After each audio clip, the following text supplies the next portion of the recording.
Bem, gente, semana aqui eu bate-papo aqui com meu amigo Zé Maria Alvim, rionovense, engenheiro, músico, carpinteiro. Artesanato. Artesão, né, Zé? Artesão. Ô Zé, você é de Rio Novo, sua infância toda aqui. Como é que é a sua história?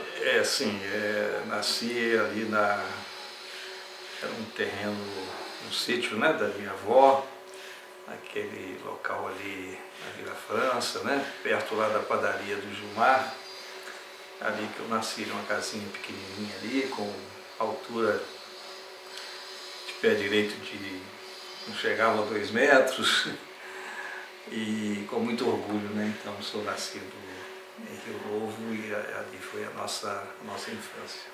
Então você era do Arraial dos Crioulos. O antigo Arraial dos Crioulos, né, naquele tempo, inclusive, né, nessa região onde nós nascemos, não havia calçamento, era uma estradinha confinada, né, de barrancos, né, e hoje aquela região toda diferenciada, mas era uma infância boa porque esse local era quase que rural. Então a gente tem uma raiz, né, rural. O meu pai gostou muito dessa parte rural, né, ele foi boiadeiro, então a nossa infância foi muito ligada. Seu pai foi boiadeiro, cara? Meu pai foi boiadeiro. Pra mim ele era pedreiro o tempo todo, não, eu cresci como pedreiro. Mesmo de cavalgar, de pegar boi, especialista em arreios, né, ele gostava muito do sertanejo, das músicas, né, de raízes por conta até disso, né? Sim. Ô Zé, aí você estudou, tu aqui em Rio Novo fez tudo aqui, ginásio, primário, ginásio, contador? Essa parte dos Carlos é bastante interessante na vida da gente, porque ela valoriza a educação, né, como é importante a educação. Então nós tivemos acesso normalmente ao primário, naquela época era um pouco diferente, você já aos 7 anos começava a ser alfabetizado. Eu terminei o antigo primário e seria então naturalmente avançar no ginásio. O ginásio era particular. Era da arquidiocese na época, né? E havia aquelas possibilidades de bolsa, os padres também forneciam alguma entrada às pessoas carentes, mas eu não tive acesso. Então eu terminei o primário e fiquei 2 anos parado, sem acesso ao ginásio.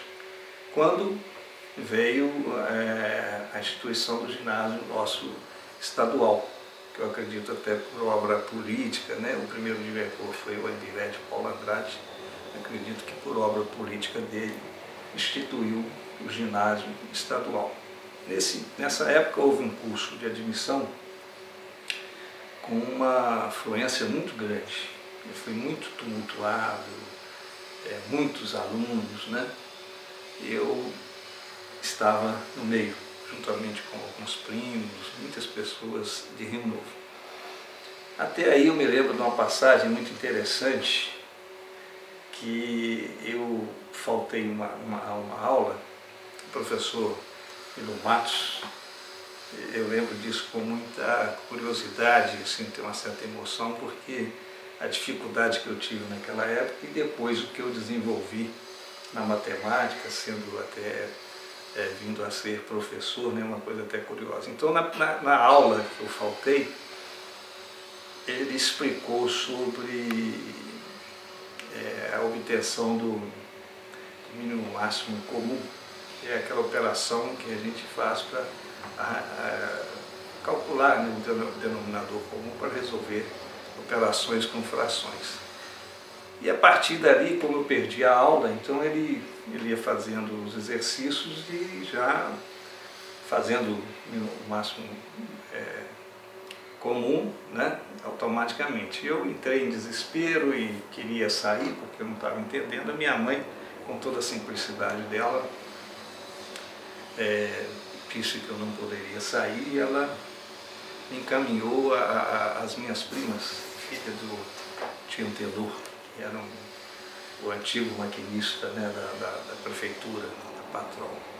E elas já eram professoras, me ensinaram. Eu fui, aprendi e continuei a admissão e felizmente passei. E fiz o ginásio como sempre um aluno assim, destacado. Eu tinha uma certa facilidade, mas também era um aluno muito aplicado. Então eu fiz um ginásio muito bem e daí né, mostrando, né, como que é importante a educação, perderia uma oportunidade grande se eu continuasse não tendo acesso ao ginásio. Aí veio o curso técnico de contabilidade, né, que era um curso muito bom, os nossos professores muito bons, mas que não era um curso também de preparação para curso superior, para vestibular, né? Mas é um curso que nos, como há muitas pessoas em Rio Novo, nos deu a possibilidade de trabalhar, né? E até hoje, na minha profissão, com a empresa que a gente conseguiu montar, ele foi fundamental, em todos os sentidos, para ajudar o controle, foi importante para mim. Então, tudo isso foi feito em Rio Novo. E daí para frente, eu, com o curso de contabilidade, eu vim trabalhar lá na fábrica de queijos, né, com o Hélio Moreira, um emprego a quem devo ao meu primo Maurício, filho desse tio Antenor, ele que me levou para lá. E em convivência com o Hélio, que já fazia engenharia,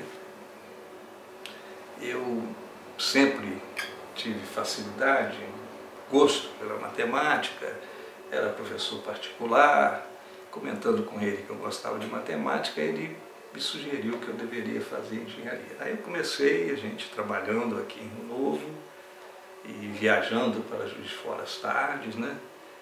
Fiz o cursinho onde eu aprendi tudo do curso médio. E naquela época era algo assim inédito, muitas pessoas não acreditariam que a gente pudesse enfrentar um vestibular. E era difícil, né, Zé? Era difícil, porque nós não tínhamos o preparo da matemática para o vestibular, né? Aquelas outras matérias, geografia, todas as matérias eram voltadas para o curso técnico. Então era um pouco difícil, mas não aconteceu apenas comigo, não. Várias dentistas, né? A Solange, a dona Maria José, a tia Dedé, a tia Dedé, todas elas passaram por isso, né? Que era um curso normal. A minha esposa, a Diva, né? Que fez aqui o curso normal, no cursinho preparatório que veio a se preparar. E aí eu consegui também vencer o vestibular.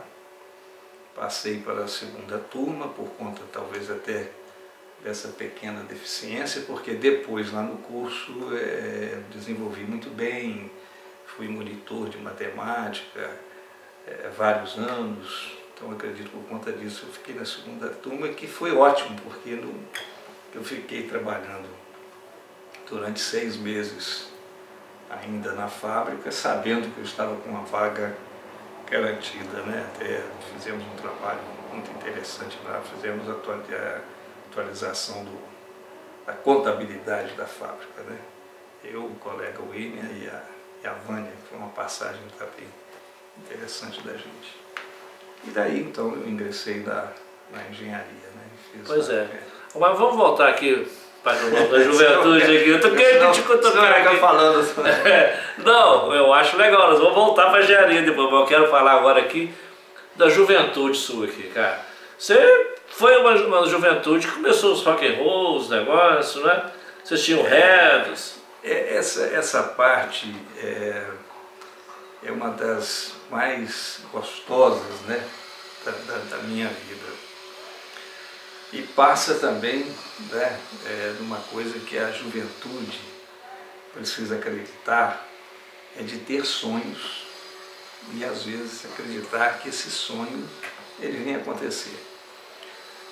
Aliás, várias coisas na minha vida, às vezes, acontece isso. Isso não é muito novidade, né? Nós temos uma força muito grande quando a gente acredita em algo. A primeira coisa que possa existir nesse mundo, seja de qualquer natureza, ela existe primeiro no seu pensamento, na sua cabeça.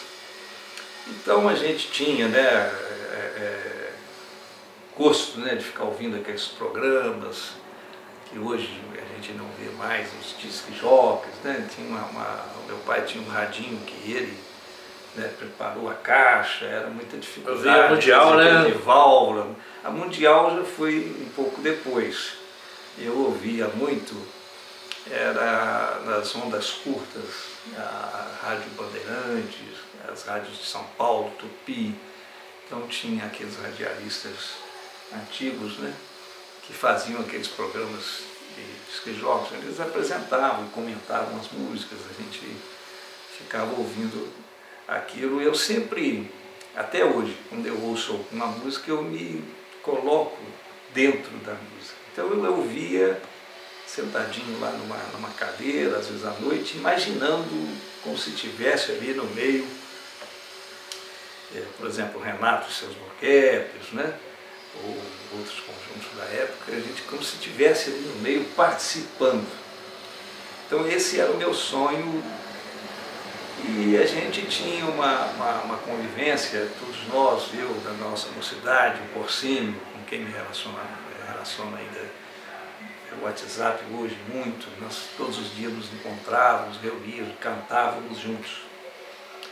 E todos os dias, a gente quase durante a semana, alguns dias, eu ia para a casa do Carlinhos, que era o nosso mentor, o maestro, veio ser depois o maestro. O Carlinhos, ele morava ali na rua São Sebastião, uma casa também muito simples, né? Filho da Dona Maria. Ele ficava recolhido o dia todo. Uma coisa interessante, ele não tinha rádio nem para ouvir a música, mas ele ficava o dia todo com violão, ele sabia tocar. Então a gente ia para a casa dele para cantar, né? E eu tive assim uma passagem, formava muitas duplas. O meu primo, Danielzinho, né, que gostava também muito, a gente reunia, cantava, não deu certo com o Porcínio, né? Até surgir na contabilidade, a gente fez algum daqueles grêmios, né, que hoje não sei se tem, era uma coisa muito boa, os grêmios literários. Aí juntei com o nosso amigo Pedro Tanagino, a gente fez uma dupla juntamente com o Henrique Ventura, que tocava um violão. Fizemos lá um trio e cantamos algumas músicas e tal. E como já tínhamos amizade com o Carlinhos, daí surgiu, né, a vontade de fazer um conjunto. Na época a gente chamava de conjunto, não era banda, né? E o Pedro, não sei se já naturalmente ele sabia, né? Sabia já tocar bateria ou aprender. E o professor Dr. Vicente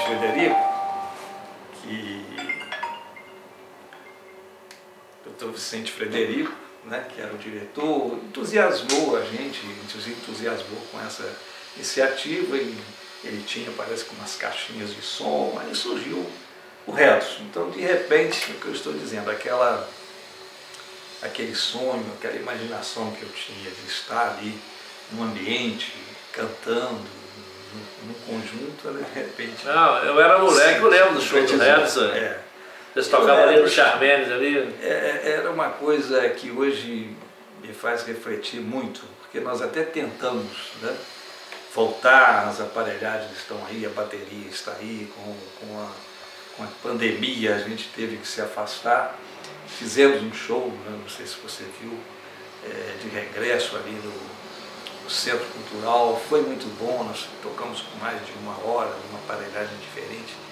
Aí eu fico imaginando assim, como que naquela época a gente conseguia, com poucas coisas, não tinha efeito, microfones sem capacidade de captação, né? Era tudo assim muito improvisado, as caixas eram muito pouco potentes, né? A bateria não tinha microfone, não tinha nada, e a gente tocava a noite toda, a turma toda dançando, e acompanhava a gente, né? Porque nós fizemos bailes chegaram a fazer na outra cidade, já é? Chácara, fizemos shows em Tocantins, né? Show de calouros, o seu Silvio do Beijo foi também. Era uma atividade... Eu tenho uma cena do Hertz que eu lembro, cara, até hoje. O Carlinhos Tocante tocava contrabaixo, coisa assim, ou guitarra. O Carlinhos era guitarra, era o solista, era guitarra. Ele que dava todas as posições para o Henrique, né? Filho do seu Heitor. Aí era a época da Jovem Guarda e tal. Aí o Carlinhos com óculos. Aí na hora de eu coçar o óculos, eu enfiei o dedo aqui, não tinha leite de óculos. Essa cena, cara, é maravilhosa, cara. Ele coçando o olho assim. Ainda ontem eu vi uma entrevista no Persona em Foco, um programa que tem na cultura, né? Falei hoje com o Pedro Tanagino, do vocalista, antigo vocalista de um conjunto, desses rocks pesados, que eu até não sou muito, assim, não me encaixei bem. A banda Ira, né? Então ele contando, eu revivi ele contando toda a vida dele e tal. Então era uma atividade que passa por isso que você falou. A gente tinha uns modismos, né? Umas cópias. Né? Eu também usei um óculos sem lente, a gente usava um roupão, tinha várias. Mas chegou alguma vez você tocar não tinha ninguém, tinha pouca gente? Não, né? Não. Essa decepção você não passou, não, né? Pelo contrário, por exemplo, quando fomos em Chácara, houve um movimento contra a gente porque a gente não tinha legalização na ordem dos músicos.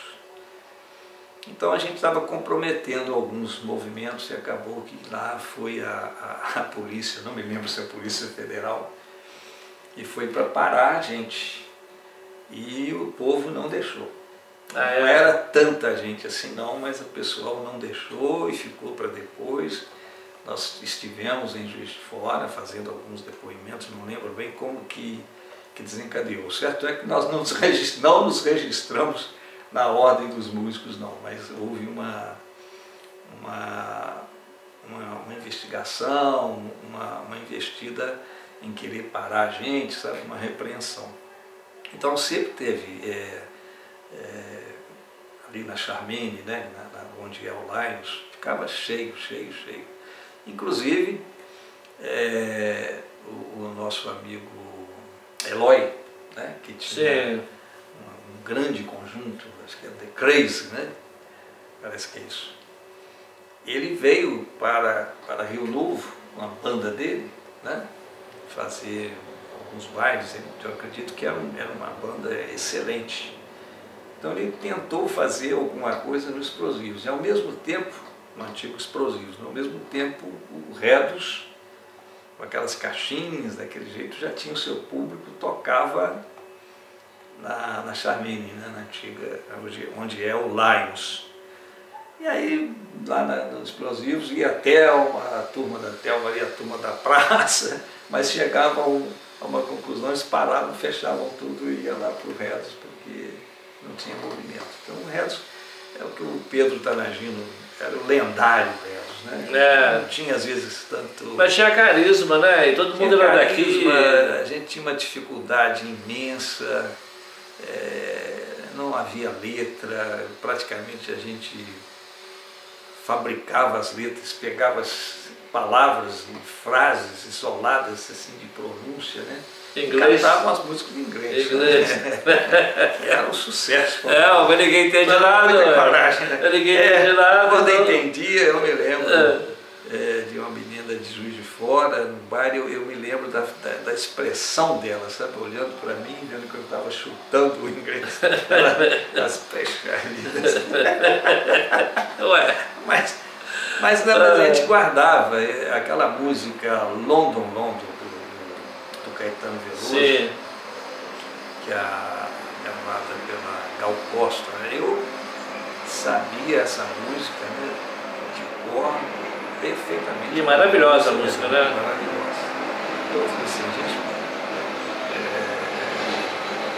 Everybody também, outra música de muito sucesso, né? Também Você vivia sabia muito a era dos Beatles também, né?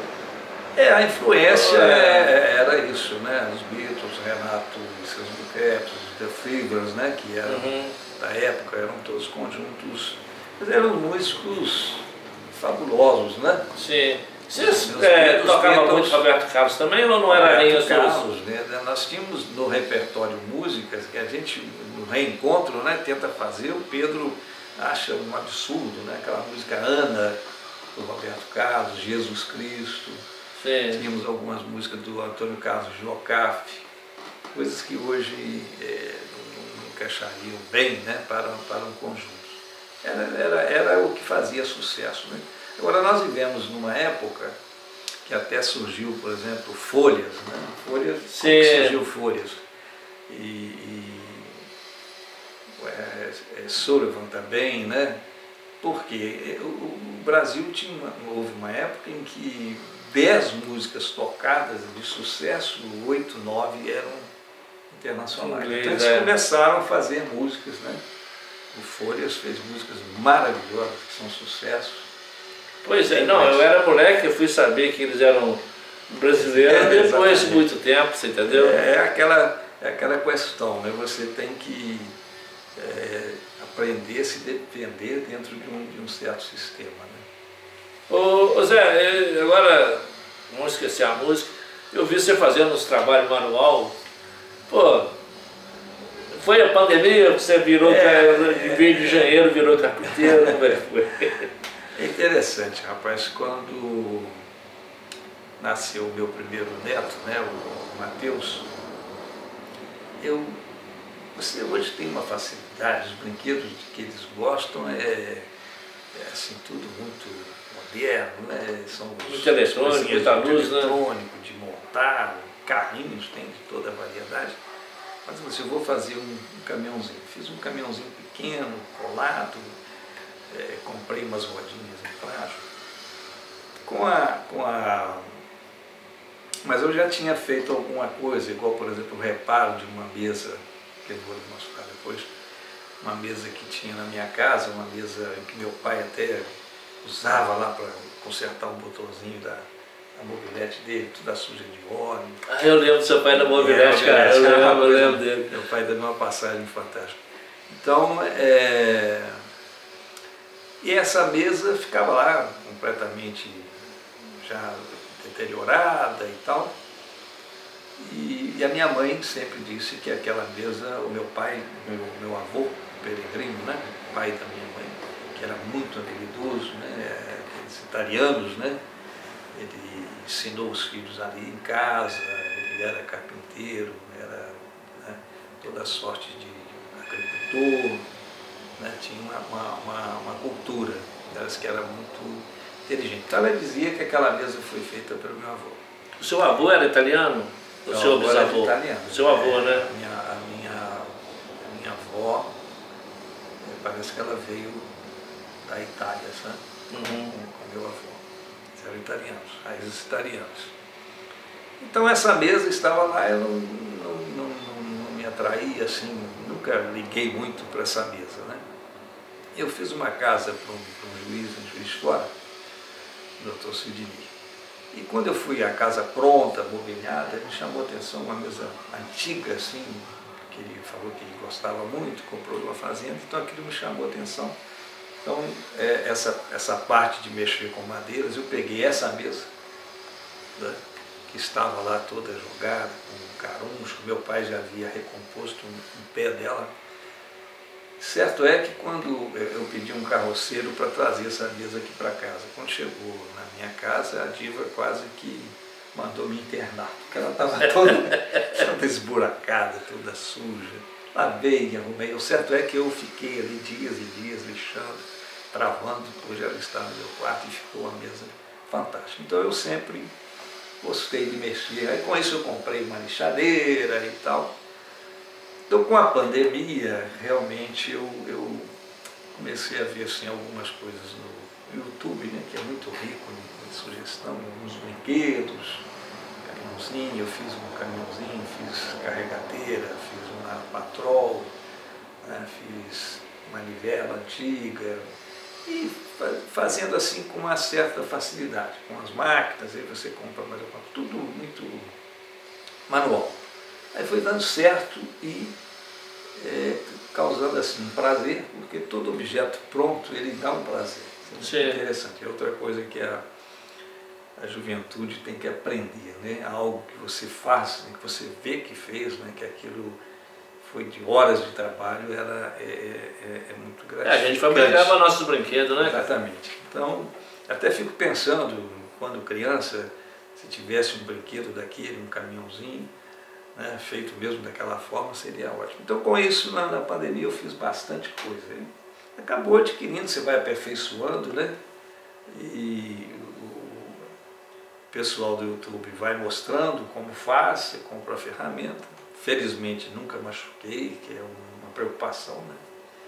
Mas fiz muita coisa, sabe? Inclusive, você chegou ali e viu, né, uma luminária, a gente vai vendo. A madeira, ela é uma coisa fantástica, né? Ela te possibilita fazer coisas maravilhosas expondo, né, a madeira. Eu acho muito bonito quem tem um dom, tá? Eu não tenho, não. Eu não sabia também.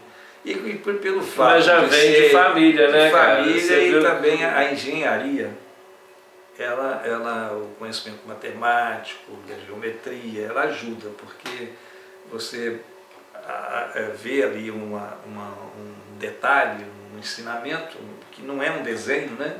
Que às vezes o YouTube é isso, muito oculto, né? Para você aprofundar mais, né? Tem sempre o interesse, né? de divulgação.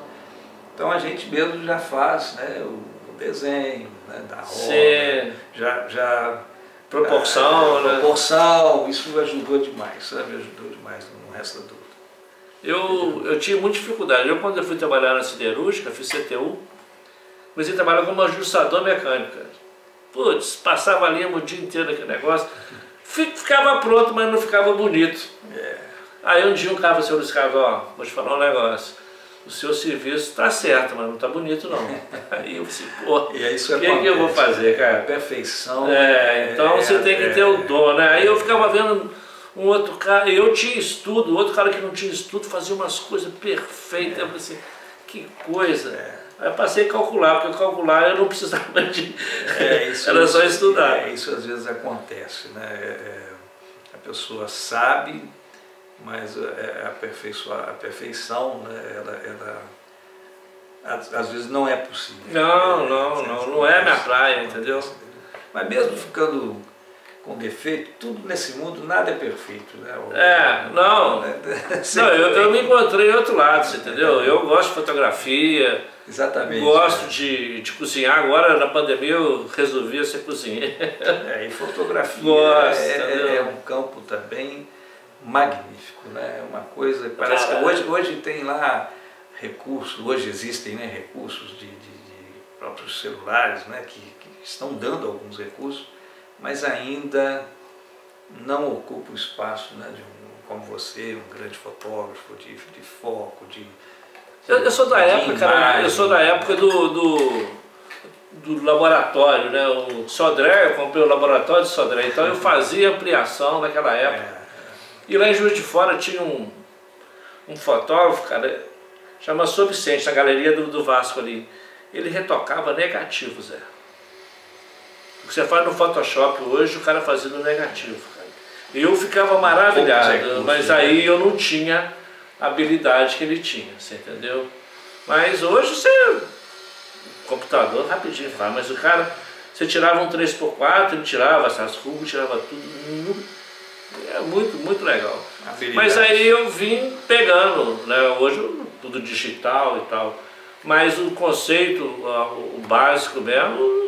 Mas é outra coisa importante, né, de jovem, porque eu falo jovem porque nós, né, que já fomos jovens, ele está enfrentando a vida numa fase em que tudo é aquisição, né? Então você disse de habilidade, o Mário Sérgio Cortella, né, que é um filósofo, né, palestrista aí, famoso, ele tem um pensamento que ele deve ter copiado de alguém, né? O segredo da habilidade é a repetição.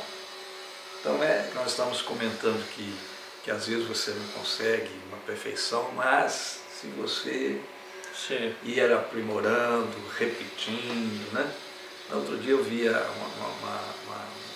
a fabricação de vidros, de recipientes decorativos, né? Você vê aquilo ali não é feito com maquinário, é na boca, né, cara? É na boca e tá, além da boca é uma pinça que puxa, que faz. É habilidade, mas alguém não começou aquilo de pronto, né? Isso existe em todas as áreas. Não, é verdade. Em todas as áreas. Mas e na engenharia você é realizado, né, cara? A engenharia foi uma outra passagem, um sonho que se concretizou e realmente eu fui para o lado certo. Não tenho nada a reclamar, pelo contrário. Só tenho satisfação e me sinto realmente. Eu lembro, acho que uma vez realizado. você pegou uma obra grande, foi num colégio em Matias Barbosa. Essa é uma das obras. Você falou assim, pô, agora eu peguei uma obra legal. Eu tinha vontade de fazer um museu, tem aqueles desenhos que eu fiz à mão, fazer alguma coisa, algum dia ainda vai sair. Mas existem muitas obras, né, que nós fizemos, realizamos, que são orgulho. Aquelas que passaram por projetos, né, porque acabou que nós começamos, quando eu me formei em engenharia, em 1979, o mercado estava muito ruim, não existia nenhuma oferta de emprego. A gente procurava e não achava. Alguns colegas que foram para uma área de auditoria da Receita Federal, fizeram concurso, se deram bem, mas eu não me atinei para essa parte, não consegui. Então nós começamos a trabalhar com a opção que nós tínhamos, que formamos eu com o meu sócio, né, do qual eu tenho uma convivência há 42 anos, ininterruptos. Nós montamos uma firminha para fazer alguns trabalhos, alguma coisa. Isso depois de ter passado um ano de trabalho na empresa RJ Engenharia. Emprego arrumado pelo nosso saudoso Flávio Canosa. O Flavinho, eu tenho uma emoção muito grande de lembrar dele, porque ele me levou para o meu estágio, primeiro estágio. Eu acredito assim, como que ele me levava? Ele conhecia as pessoas, ele era muito conhecido. Flavinho, estou precisando, ele lembrava de mim como de um novo, né? E talvez acreditando em mim. Então ele que me levou para um escritório de cálculo estrutural, que tinha algumas coisas de obra. Eu fiz uma passagem boa nessa parte de cálculo estrutural, onde eu conheci o meu sócio. Era um escritório de um boliviano, que é muito amigo da gente hoje, Dario Vaca Dias Bush. Eu fui para esse escritório, onde o Flavinho, eu conheço uma pessoa, para cuidar de folha de pagamento. Eu já estudava engenharia, folha de pagamento, porque o engenheiro estava com uma certa dificuldade nisso aí. Mas eu fiquei muito pouco tempo nisso, aí entrou lá uma senhora, e eu fui então para a sessão técnica, para estagiário, ficar desenhando, né? A gente ficava o dia inteiro calculando vigas na mão, desenhando e tal, onde eu conheci o meu sócio. Desse escritório, eu fui estagiar na Guiar Ganim Vilela, através de um relacionamento com um professor.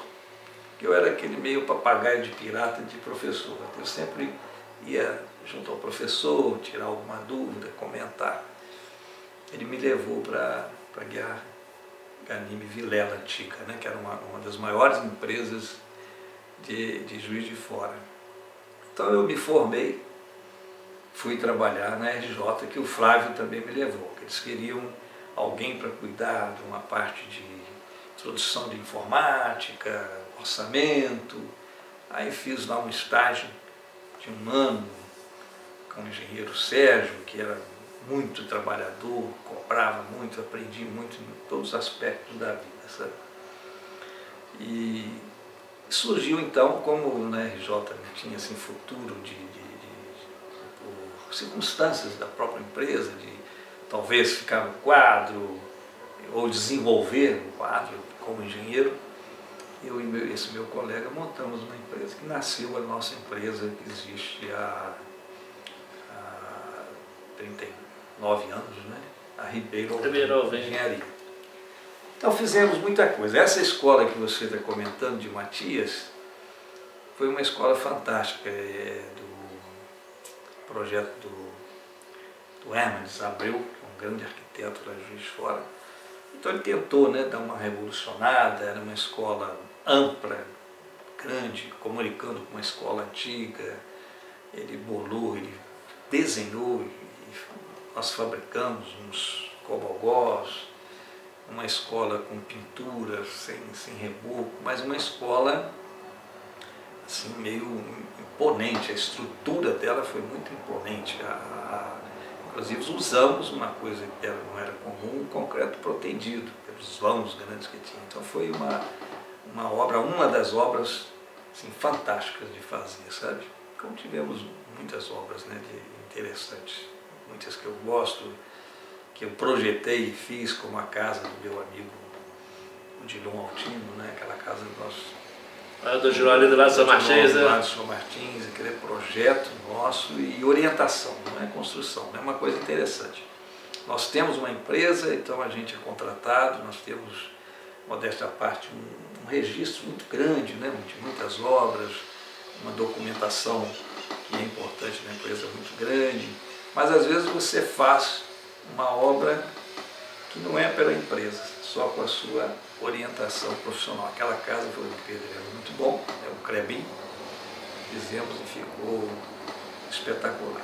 E o projeto ele é interessante, né? Dentro até de que nós estamos falando de busca da perfeição, né? Todo projeto ele passa assim, ele começa num partido, e aquela casa, por exemplo, ela teve naturalmente umas 25 revisões. Então, na 25ª, né, ela vai ficar ao agrado e tal. E mas assim, depois que você... Eu tenho satisfação às vezes quando eu acabo de fazer um serviço, você vê a pessoa elogia, o seu ego também faz um bem danado, não faz essa? A gente busca não é? Você a realização, vida, né? Porque deixei minha marca, né? Você se esforça, né, para fazer o melhor. Não, lógico. Responsabilidade, eu sempre costumo dizer na empresa e tal, sabe? A gente, incapacidade, alguma insuficiência, ela pode ser admitida, porque todos nós podemos ter. Agora, a irresponsabilidade é que não pode ter. É uma coisa que depende de você, você tem que aplicar o tempo todo. Não é? Então a gente intensifica e aplica, pratica isso o tempo todo. Então quando você tem um trabalho que satisfez, né, isso faz parte hoje de toda a gama, né, de qualidade, de penetração boa de produtos, de serviços, e a satisfação do cliente, né? Sim. Você tem que ter, então se o cliente ficou satisfeito, você se realiza. E pelo contrário, né? Porque existem também os insucessos, né? Tem cliente que às vezes não fica satisfeito. A construção civil, a engenharia, ela como a medicina também, a medicina até muito mais, né? Talvez, ela lida com um espectro de variáveis muito grande. A natureza fica o tempo todo agindo, né? Então, alguns problemas por comportamento de material novo, ou até, quem sabe, um mau dimensionamento, uma deficiência da mão de obra, isso acontece também, sabe? Mas, felizmente, no cômputo geral, a nossa satisfação é sempre, às vezes acho até um pouco exagerado, né? Principalmente com o nome da nossa empresa, né? Você é Ribeiro Alvim. Você tem moral, tem moral grande e tal. Outro dia, na oportunidade, ainda falei com um cliente lá na prefeitura da Ribeirão Alvim. Historicamente, pelo menos pode-se falar qualquer coisa, mas que ela vai até o final da obra, vai, mesmo sob prejuízo, né? É isso aí, Zé. Aqui, Eu acho show que de tá bola. muito bom, né? A gente Obrigado. tem tantas coisas para falar, né? Mas se a gente E ficar foi uma falando coisa muito espontânea, tempo, fica muito tempo. aí fica ninguém tem longo. paciência de ver a gente depois, sabe, Zé? Eu te agradeço mas muito obrigado. a oportunidade. Eu acho que você é um cara 10. Aproveito para cumprimentar esse trabalho que você sempre faz na comunicação, né? Foi Registrar Rio Novo, né, cara? Para ficar na história, né, cara? Jornal, Porque... Não, sim. E registrar Rio Novo, procurar trazer, não quer dizer que estou querendo dizer que é uma virtude incomparável, mas um exemplo para a juventude. Eu gostaria que nesse depoimento, essencialmente, ficasse um exemplo dessa parte educacional, como que ela é importante, né? Quando a gente vê algum escândalo envolvendo o MEC, a gente fica muito triste, porque é uma coisa fundamental, né? Todos os países que desenvolveram, né? Japão, Coreia do Sul, foi através do investimento na educação, né? Para que a gente consiga alguma coisa. Eu te agradeço imensamente a oportunidade. Espero não ter empanado, né? Nada. Tantas entrevistas belas que você já fez com tantas pessoas magníficas. Que isso. Valeu, gente. Abraço.